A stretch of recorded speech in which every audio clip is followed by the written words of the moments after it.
Dan Carlin actually has this episode of Hardcore History on painfotainment. That episode is fucked. It's dark because he kind of goes through human history and says like we as humans seem to secretly enjoy or used to be openly enjoy sort of the torture and the death, watching the death and torture of other humans. I do think if people were consenting, we should be allowed to have gladiatorial matches. But consent is hard to achieve in those situations. It always starts getting slippery. Like it could But, be also forced like it starts getting weird. yeah. There's way too much excitement. Like this is what he highlights. There's something about human nature that wants to see that violence, and it's really dark. And you hope that we can sort of overcome that aspect of human nature, but that's still within us somewhere. Well, I think that's what we're doing right now.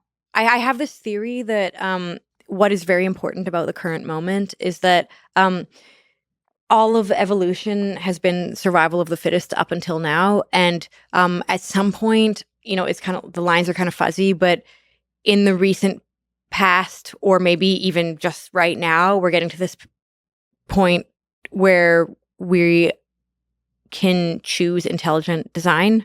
Like we probably since like the integration of the iPhone, like we are becoming cyborgs. Like our brains are fundamentally changed. Everyone who grew up with electronics, we are fundamentally different from Homo sapiens. I call us Homo techno. I think we have evolved into Homo techno, which is like essentially a new species.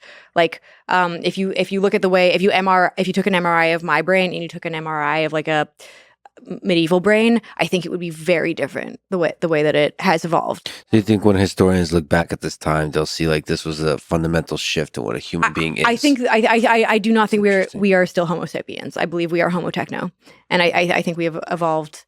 And I think right now the way we are evolving, we can choose how we do that. And I think we are being very reckless about how we're doing that. Like we're just having social media. But I think this idea that like this is a time to choose intelligent design should be taken very seriously. It like now is the moment to reprogram the human computer. It's like if you go blind, your visual cortex will get taken over with other functions. We can choose our own evolution. We can change the way our brains work. And so we actually have a huge responsibility to do that. And I think, I'm not sure who should be responsible for that, but there's definitely not adequate education. We're being inundated with all this technology that is fundamentally changing the physical structure of our brains, and we are not adequately responding to that to choose how we want to evolve. And we could evolve, we could be really whatever we want. And I think this is a really important time. And I think if we choose correctly and we choose wisely, consciousness could exist for a very long time, and integration with AI could be extremely positive. And I don't think enough people are focusing on this specific situation. Do you think we might irreversibly screw things up if we get things wrong now? Because like the flip side of that, it seems humans are pretty adaptive. So maybe the way we figure things out is by screwing it up. Like social media, over a generation, we'll see the negative effects of social media, and then we build new social medias, and we just keep improving stuff. And then we learn the failure from the failures of the past. Because humans seem to be really adaptive. On the flip side, we can get it wrong in a way where like literally we create weapons of war or increase hate past a certain threshold. We really do a lot of damage. I mean, I think we're optimized to notice the negative things, but I would actually say, one of the things that I think people aren't noticing is like if you look at Silicon Valley and you look at like whatever the technocracy, like what's been happening there, like it's like when Silicon Valley started, it was all just like Facebook and all this like for-profit crap that like really wasn't particular. I guess it was useful, but it's sort of just like whatever.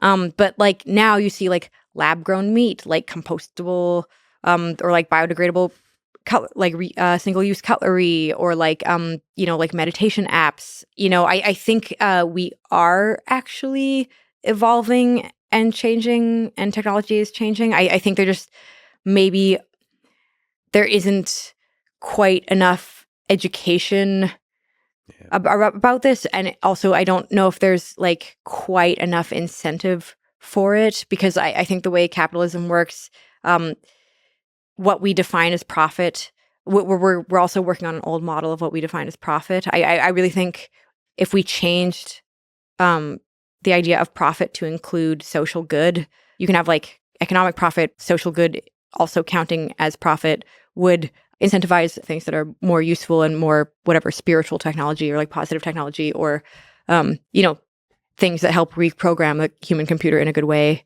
or things that help us intelligently design our new brains. Yeah, there's no reason why within the framework of capitalism, the word profit or the idea of profit can't also incorporate, the well-being of a human being. So like long-term well-being, long-term happiness.